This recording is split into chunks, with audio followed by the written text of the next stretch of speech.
Hello everyone, my name is Hosher, and quickly I just wanted to make a journal entry video for today. Right before I get into it, this is not financial advice. I'm just sharing what I did today. Always do your own research and manage your own risk.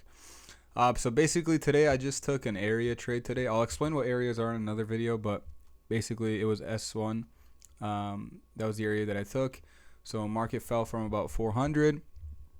It was very small swing today, about 100 points, but I took an entry at 310.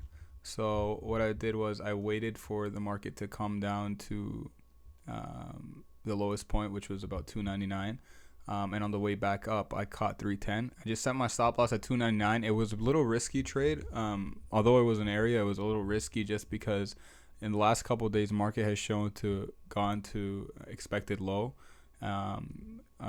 And expected highs rather than the S1, S2 support and resistance. So yeah, I decided to tight stop loss at 299 again. So if it broke that lowest point for the day, I would have just stopped out, but it didn't. It did come down a little bit, just above 299. But then the next candle brought it back up. I had my TP set at 320. In the next slide, I'll show I could have held it because of the fair value gap. So, basically, had I had my entry, I had my entry at 310 and I had my stop loss at 299. There was a fair value gap that formed right here. Basically, I could have also had a new entry had I closed the original one at 320 or 330.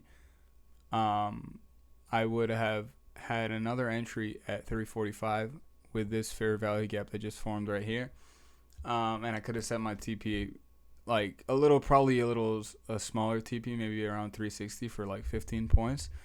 But I feel like something smarter that I could have done was that if I held this original trade rather than closing it out at 320, the next candle went up, right, and formed the fair value gap. I could have adjusted my stop loss, brought it up, trailed a little bit, and held the trade for a lot longer, maybe for 40, 50 points. But other than that, that's pretty much it. I just took S1 today for about 20 points.